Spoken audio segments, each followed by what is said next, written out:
Hey, it's Arroe, and this is Podfest, episode number 22. 3 back-to-back conversations with real people that we know from entertainment, politics, science, the medical world, cooking in the kitchen. They're being played back-to-back because the lyrics that we share in this everyday world makes this a great place to always have your story. Podfest 22 features my 2016 conversation with actor Alex Meneses from NBC's Telenova. Then we'll jump into a moment with comedian Ali Colbert, who was part of True TV's Top Secret Video. And we'll wrap things up with the legendary and always upbeat Pam Grier. This is Podfest. Hi, is this Arroe? Yes. Hi, good morning. I'm great, thank you. Man, telenovela has got to be the total package on television right now in the way that I think it's the new Everybody Loves Raymond and Seinfeld combined. It is just... Oh my gosh, Arroe. I love you already. Last night watching it, you become so addicted to every scene and everything. This is such a radio term. Everything is in forward motion. Is that a radio term? Yeah, because they always want us to be on the air to go, make sure where your thoughts going, make sure it's in forward motion because listeners don't like stepping in their past. And that's what I love about your show is that it's always moving. Are we on now? Yeah. Oh, okay. It is. It's so much fun. We really like to push the envelope. It's a workplace comedy. And it's a bit broad, but especially my character, Isabella Santamaria. My character's big and with big hair, but she's grounded really in reality for me as an actress. And I just have so much fun doing her. She's amazing. The whole experience is amazing. When Isabella comes into the scene, it's so funny how it's almost like the bass guitar in a song. I mean, she comes in and she belongs in that scene, and it's so fascinating on where you then take the storyline. I come in with drive-bys, which means I come in and I'll say I'll hiss or I'll just pass Eva's character Anna Sofia and be like. That says it all. That says it all. And in some cases, but she's a great lady. I mean, she represents a lot about what's going on in Hollywood with ageism and things. Hollywood's not nice, not easy on old broads. And Isabella feels that full force. I don't actually, because I get to play a part like Isabella Santamaria, which is just a joy. It's a blessing. It's really wonderful. That was one of the questions I was going to ask you, that it seems like your characters are always the opposite of who you probably are as a person. And is it fun to step into that role and say, all right, I'm out now, but it was fun being there? Oh, absolutely. It really is. And Eva has cast people that she knows can do the job, but have the chops to do the job, but people that are nice. When we all get along together, we all love each other. But yes, I play Isabella, who is a complex person, sexy diva, strong woman, doesn't hold anything back, and makes no apologies. Unlike myself, I'm always saying I'm sorry to everyone.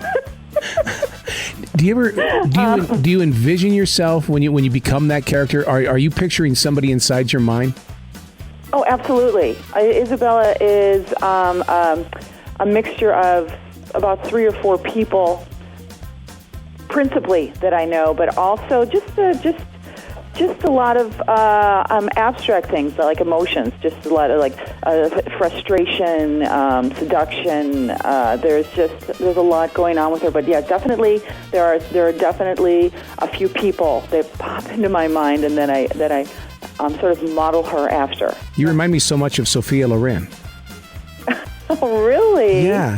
When you come on the screen, it's like, man, it's like living Sophia Loren. Wow, thank you. I'll take it. My God, she's an icon. She's amazing. One of my idols. Absolutely. I do age myself on the show. When I walked into the reading with Eva, she looked at me and she said, "Oh my God, Alex, you're too young to play this part. You can't play this part." Eva and I know each other socially. And I said, Eva, you look like you're 16 with no makeup. You look like a baby. Are you kidding me? I'm not too old to play it. I don't look too young. You look too young. So it was clear that if I got the job, I'd have to age myself. I draw in wrinkles around my eyes and around my mouth, but it really helps with the character. It really makes me feel her even more. The fact that she has so many wrinkles. I mean, oh gosh, can I tell you something? I know what that's like, but I'm always fighting it. But it helps with the character. Also, my hair helps with the character. Yep. That is a wig. That big stuff on my head is a wig. We tried to do that hair with my real hair, and it just didn't. It was too much hairspray. Not good for the environment. I think Do you ever look at yourself in the mirror and just think, wow, I'm in the perfect place at the perfect time right now? I absolutely do think that way. I'm very blessed at this moment that this project came along for me, for all of us. It's funny. We're all kind of in that place right now. It's about, a lot of things in life are about timing, and we're all very simpatico, all of us. It's a special thing in a lot of ways. We all are about the work. That's number one, which I love and which I respect. So that's very fulfilling, but we also like each other. We love each other. We hang out. We were all together at Eva's house yesterday, cooking and hanging out and tweeting. It was a fun time. I missed her. I hadn't seen Eva for like 3 weeks because she travels a lot. But that girl needs to rest, by the way. She needs to take a little rest. That's what I love about you is that you're always tweeting or you're always on Instagram. You're always doing what this industry is about now. They've given us this digital platform to use as a tool, and you definitely do that. I do. Well, we have to. You have to. It's what the world is today, and it's fun. I find Instagram to be a lot of fun, and it's more photos than Twitter is, but. There's a real opportunity for people to post beautiful pictures of landscapes, of architecture. I love all of those, of gorgeous vacation spots, beautiful people. It's a lot of fun. It's enriching lives, I think, in a way. People are like, oh my God, social media is it's awful, and it's all about taking pictures of your butt and stuff. I think it's more than that. I really do. I mean, living in Chicago, you've got all those buildings and everything like that you can be snapping shots of all the time. Right. Especially in the summer when you can see them when they're not covered by snow. Isn't that the truth? I usually spend the summers in Chicago, and I love it. And otherwise, I live in Los Angeles. But Chicago's my hometown, and I had a real hard time the other night when I went to a Lakers game, and it was the Lakers and Chicago Bulls. Oh my gosh, who do you? I was cheering for each side. Anytime anyone made a basket, I was like, yeah, Oh, people are looking at me like, what is wrong with this lady? Are you a Cubbies fan or a White Sox? I'm a Cubbies fan. Yeah, this is the year that they're going to go. They're going to go to the World Series this year. This is it. Well, it was last year, too. It was the year before, too. And it was the year before that, too. Wait a minute.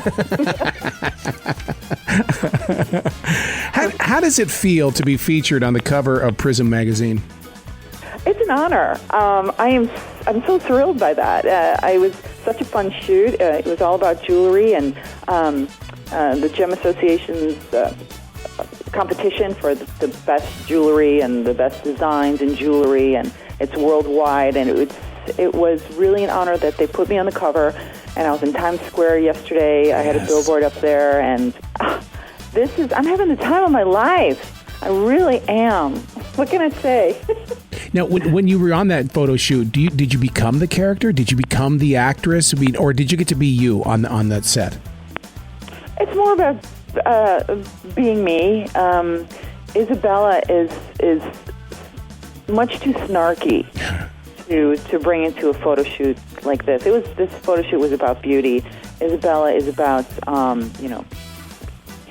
holding on to her beauty.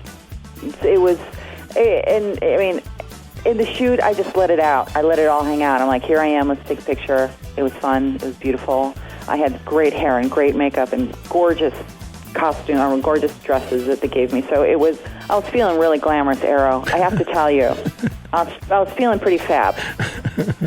Well, you are such a master at facial expressions, and I can only imagine what it was like for you to be on the same set with Greg Kinnear, because the two of you together can sell a movie without ever saying anything. Greg was so wonderful to work with on autofocus. He is such a gentleman. Oh my gosh, he is such a sweetie pie and such a great actor. He was a joy. He was a joy to work with, and he was cracking me up behind the scenes constantly. I mean, to the point where I'm like, Greg, can you just stop so I can get into the scene? Can you please just stop? He's hilarious. Love that guy. So what do they say about you? They've got to be saying the same exact thing.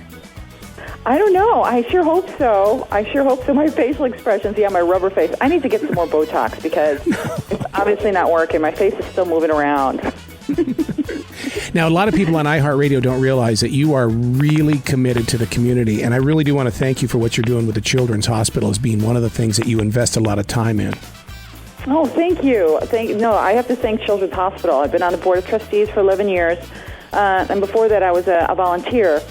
And I started there because I had done a guest star on a TV show, and I remember being there all day and never hearing a child cry. And I thought, how can I be in a hospital for 12 hours and not hear a kid cry? Something is wrong, or something is either very right. And I found out that it's very right. The way they handle children medically, we're associated with USC, with the Keck School of Medicine, and it's from the lab to the bedside.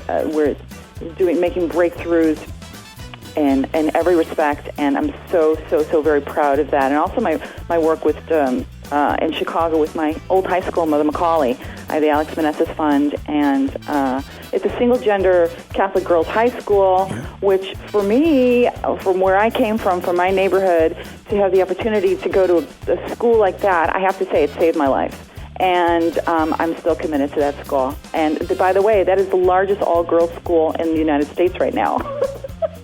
To be so committed, is that your mom and dad talking through you, or is it that because you got deeper and deeper into acting, you realize that the viewers are real people?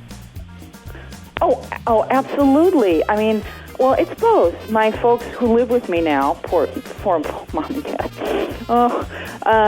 they're getting older, but it is that. My family taught me, my parents taught me that it's all about family. Everything starts with your family and what is important to you. To me, what's important are children. Nothing's worse than a sick kid. I mean, nothing. I have a 4-year-old daughter, and she's the angel of my life, and I just cannot imagine her having a very serious illness, and I want to do anything in my power to, fight that. And also education. So I can't do everything, especially now with my daughter. She's the focus of my life and my work, but I try to do what I can. Right, Arroe? I could so see you on a TED lecture up there in front of everybody, inspiring them that, you know what, look beyond your career. There's lives out there. That's exactly right. I'm sorry. Say there are what, lives out there? There are lives out there. Yeah. There. In other words, it's like even when I produce radio commercials, it's not about the business. It's about that listener who's going to purchase the product, and then better their lives from it. Everything that we do on both sides of the screen and radio, we're affecting people's lives. It is true. Telenovela is such a good time, and hopefully we're making some people laugh, and we're also breaking some barriers about diversity and not just diversity, but also assimilation. I mean, everyone on the show is Latin, or at least half Latin. I'm half Mexican and half Ukrainian. I'm a first-generation American.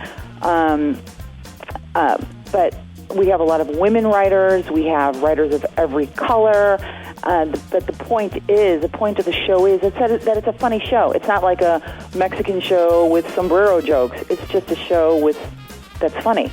And the cast can be all Irish or all German or something. It wouldn't matter. We wouldn't skip a beat.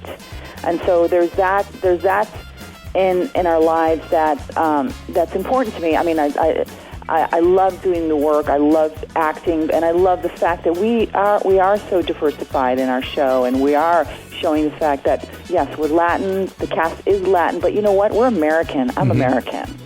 I consider myself 100% Mexican, 100% Ukrainian, and 150% American. It reminds me so much of the way that Phil Jackson took the Chicago Bulls and even the Lakers to the championship. You have a deep bench. Your bench of talent is so deep that, of course, there's going to be success.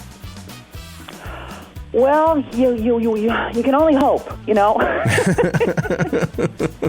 God's blessing and luck, you can only hope.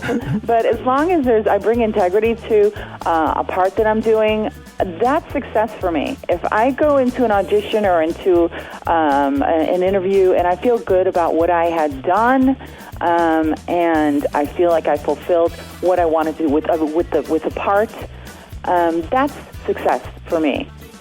So how do you guys develop your scenes? You can't give it all to the writer. There's got to be some improv.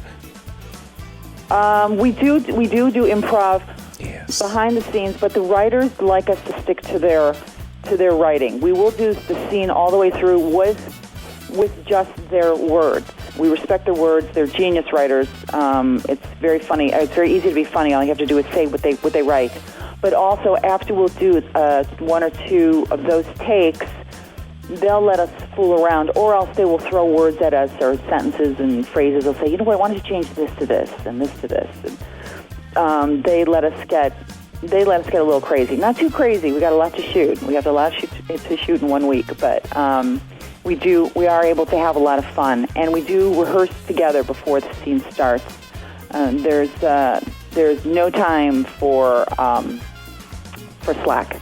Well, that totally explains the body language too, because it's just so believable. Oh, thank you so much, Arroe. I appreciate that. Well, thank you for the entertainment on television, girl. Hope it continues for a long time. Yeah, so that you can come back on iHeartRadio with us again, Alex. Absolutely. I would love that. Excellent. I would love it. What is your Twitter and Instagram so that people can follow you? My Twitter and Instagram are both at Real Alex Meneses. REAL, and then Alex Meneses is ALEXMENESES.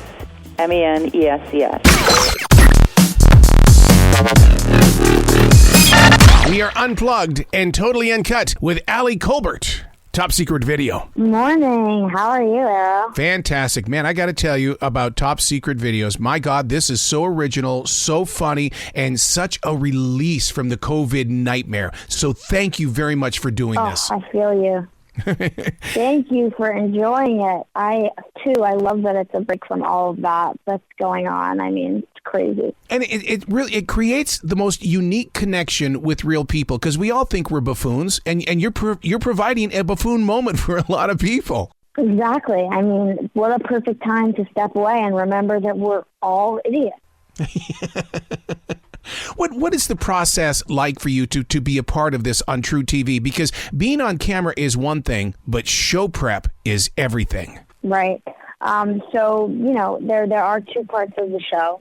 It is part clip show and part office comedy. So aside from learning their lines and getting one part down pat, we watch these videos beforehand. And Ryan Posehn and Ron Funches and myself, we write jokes for the clip. And when we then sit down and all watch them together, everyone's take falls on fresh ears. And we get to have, organic reactions to the jokes that we're hearing for the first time, which is what kind of creates that magical moment of, oh, this feels so off the cuff. Yeah. Because I mean, when it comes to comedy, we know a well-crafted joke, but man, when you guys release something on this, it's like you've invited us to sit in the living room with you. Yeah, it's a really fun feel that we're all friends and we're hanging out, and it does feel like, to me, when YouTube was having, its heyday, and we would watch those viral videos that would go around, and you would just have like one video that you guys would everyone would send to each other for weeks. So it kind of brings back that. energy of like those funny videos and having those moments with friends and family. So have viewers written to you guys saying, I'm looking at those cameras kind of differently nowadays because now that I know that I am being watched, I can't pick my nose, I can't trip, I can't do anything. Yeah, I weirdly haven't gotten that, but maybe I will now. Yeah, that's funny. I can't believe I haven't gotten a message like that. That totally makes sense to me. Why aren't people more afraid of the NSA now? When you got into the business, you started out as a page. I talked to, and I did a lecture yesterday at a school of broadcasting, and I really talked a lot about you on how you've been so dedicated, so loyal, and so giving of your art. And a show like this just opens the door for us to see your brilliance. Wow, thank you so much. Yes, I started as a page. I was an intern before I was a page, and then I came back and I performed on The Tonight Show. So I've had a bit of a nice little journey at 30 Rock. And yeah, that is really kind of like fun and feels good and rewarding to remember and look at my kind of story on late night. The show we're talking about is Top Secret Videos on True TV. This is a game changer in the way that everybody's going to come to this program to see themselves as well as to be aware of, oh man, I can be a part of this with these guys. And they're going to come up with their own jokes as well. Right. Yeah, it's a super fun place to just relax, forget the headlines for a second, laugh, and enjoy the comedy of Ron Funches, Brian Posehn, and myself. I would love to see what's sitting on the cutting room floor because I know that you guys say things that can't make it past the censors. What are you guys doing? Yeah, exactly. No, there are definitely a handful of moments like those where we're like, they're never going to let us put that in. But it's only natural that when you're improvising and bantering with each other, that a lot of stuff comes out. Some of which hits and some of which doesn't. But that's just the process, Well, speaking of things coming out, I got to be honest with you. The very first episode that I watched, I mean, it really, I peed my pants because you guys make me laugh so much. I mean, I'm not going to be the only one that's going to admit this. Yeah, I'm glad to hear that. What we're trying to do is we're trying to make everyone pee their pants. That's the goal of the show. And if you did that, then I did my job. I'm sorry that you had to wash your pants. But don't you also, in a very weird and very creative way, feel like that you are an expert in comedy, and comedy is a medicinal, and you are sharing with the world an opportunity to be healed in ways that we're not finding right now in comedy clubs? You know what, Arroe? You are right. I'm a doctor, and I'm an essential worker, and people should clap for me. No, I see what you're saying. And comedy and laughter is much needed right now. So, God, if you could find a way to make yourself laugh during this time, and I bet you it's turning on Top Secret Videos Thursday nights, it feels really good to sit back and just smile for a second and forget everything that's crazy happening outside. Now, do you see comedy changing in the way, because, one of the things that, even if we were to open up the clubs, let's say things are clearing up, you can't come in and do COVID-19 jokes. People, and even I've even had comedians tell me they're out of practice because they haven't had the stage. What are you personally going through? Right. I do think that comedians, when we get back in the clubs in the way that we were performing before, where we are going to be out of shape, not just physically, because we haven't had that muscle worked in a minute. So it's definitely, it feels like a big lack right now. I'm missing it. I'm missing having that. That is my release and my go-to. So it's definitely an interesting thing. And I don't know how we're going to go back and not do pandemic and not do COVID jokes, because that is the experience, and comedians talk about what's going on. They address the elephant in the room, and the elephant in the room is COVID-19. Where did you find the confidence to be able to just, let it go, let the universe move through you by way of comedy? God, I practiced, and I don't know, growing up with supportive parents that encouraged it, maybe. That's a really good question, but I don't know. That's some like really intense yoga, therapy stuff, but that's a lifelong journey, probably, to let the universe move through you. I mean, seriously, namaste, Arroe. The show we're talking about is Top Secret Videos on True TV. What are you going to do that day when Brian or Ron come up to you and say, we got a video, and Ali, it's you. It's you. Right. I know. We've had some moments on set where we were like, oh my God, I wish we were recording that, because that literally could have been a part of the show. But yeah, that's like, at least that's some incentive. Be careful. You don't want to wind up on the show. That's right. What's the best part about being on Top Secret Videos? Because, I mean, you've got to be going through one heck of an experience right now. Right. I mean, it feels pretty awesome to have a show that you're able to tape during a pandemic, because a lot of these big shows are not COVID safe. It's one of the few shows that we've been able to film safely, which, I mean, this has been the silver lining of my pandemic, being able to laugh with these guys.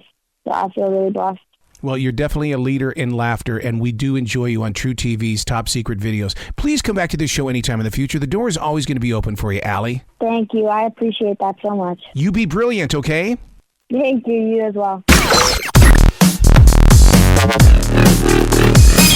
So I saw the movie last night. I tell you what, I love the little collaboration that you guys had in this. It's very funny. It's very serious. And, you know, it's one of those things that people are going to talk about. Well, I think people will talk about, they finally get to see gray-haired actors, U.S. actors, in film and in comedies. In Europe, in England and the Brits, they love their Judi Dench with gray hair, and Helen Mirren and their senior actors with gray hair. Here, it's not as accepted, and so I really wanted to show my fans that I'm no longer 27. I'm 68, and we're grandma. My hair's going to be gray, and we're going to stand up to the bad guys. And Florence and I had such great chemistry. We had done a movie before called Ladies of the House, and it was like a master class, sharing each other's accomplishments and how we balanced our personal lives and careers. And to be able to work again and play off one another and ad-lib and improvise and work with Judge Reinhold and some of the local cast of St. Louis, it was fantastic. And he was such a generous actor. He let us really beat him up. I wish I could have been there when they said that, well, Florence, we're going to give you a Southern accent, because, I mean, to hear her use that when we're so used to seeing Mom Brady, you know? Yeah, you got the Brady Mom and Foxy Brown. Come on. We have a question from somebody here for you. Good morning, Pam Grier. My name is Lawrence. How are you doing today? I'm doing great. How are you? I'm all right. I'm doing fine. It's a big honor to, talk to you. I'm a real big fan and everything. I'm a student here. I'm a veteran as well, and I know that Veterans Day is coming up, so I want to say thank you to you and your family for your service and everything, because I know your father was a veteran as well. Yeah, so was my granddad. He was in the Navy. He left the farm to go into the U.S. Navy as well. Oh, really? Yeah. Yeah, well, the Veterans Day is so important, because I for the Veterans Day and for the holiday, I always ask everyone to donate they're called audio books. Mm-hmm. They're books that are on CD, because the vets, many of them can't hold a book, and there's no one there to read to them while they're recuperating in the hospitals. And so I ask all my fans to donate audiobooks to their local VA hospitals and do volunteer work. Okay. Well, I'm sure they appreciate it. But I know your father's job was a mechanic, and I know his job it really took a lot of hours, because I was a flyer as well. So I used to have to work with mechanics to get the airplane together to be able to go off and do the mission. But how was it growing up overseas? You mentioned England as well, so I know you grew up there when you were younger. How was it? Oh, it was wonderful. It was frightening when we first moved there, because we saw London after it had been bombed. And so they were rebuilding, to see the rubble and the crater, and to see people come together and rebuild was a great message for me as a child. But my dad we were welcome there. They loved music and Fats Domino and Nat King Cole, and they dancing. We shared recipes. We shared our cultures. It was a great, great experience. and then we would come back to the States, and my dad worked on the B-52 bombers, long-range bombers, and some of the bombers, that size plane that refueled, the jet fighters. So he had a great experience, and I loved aeronautics, and I loved aerodynamics and aviation, and I still do. I'm trying to get the time to continue my flight lessons to become a pilot. Nice. Your journey over there, overseas and stuff, is that the reason why the characters that you've played in TV shows and movies, they've always been so community driven? They've always been about real life. Well, I live in real life. I live in Colorado, and I'm around rednecks, rattlesnakes, and rebel flags, and I see the people. I hear the people. I know what is hurting them. I know that big farming has really obliterated the farming industry. I hear the people. To be a good actor, you really, there's a whole world outside of New York and Los Angeles. There's no gates. There's no shiny cars. There's real people, pickup trucks, real people with real problems. And I always want to be a voice, to let people know that people really are, without the farmers, there's no food.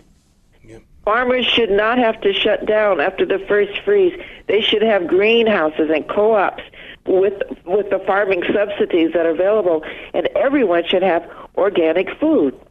No toxic food at all. Everyone should have clean food that comes in from 30 miles every morning, a farmer's market of fresh, picked produce that goes to the city every day for homes and restaurants and businesses. What's the problem?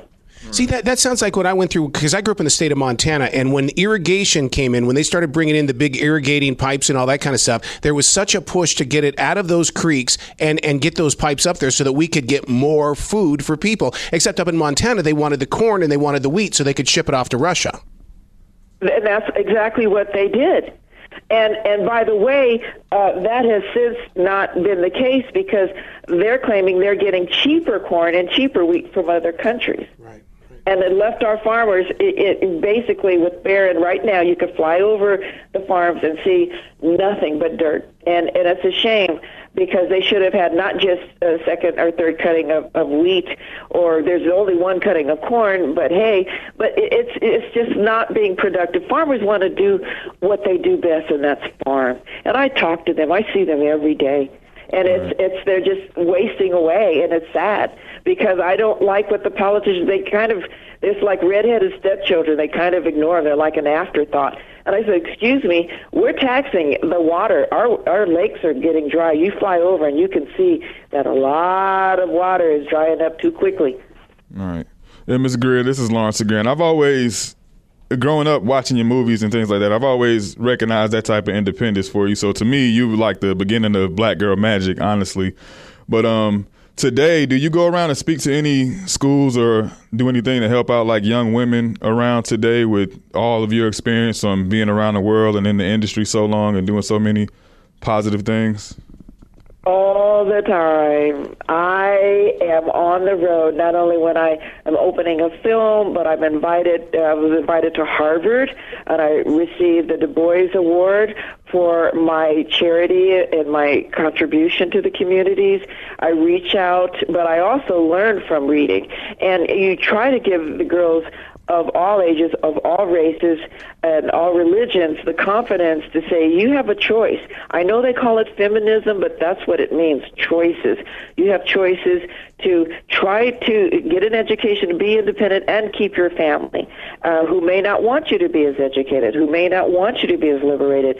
So how do you manage that? How do you say, okay, for example, I was speaking in Australia a couple of months ago, and I mentioned to the audience, okay, if the population of inequality in pay is only 78% to the dollar, men make more than you, then maybe you should only take care of your father and your brother 78% because they wouldn't support you. Stood and applauded. Good morning, Ms. Grier. This is Terry Avery. Good morning. You've got to do that. So you've got to be clear. You've got to mirror communities and be so literal that they get it.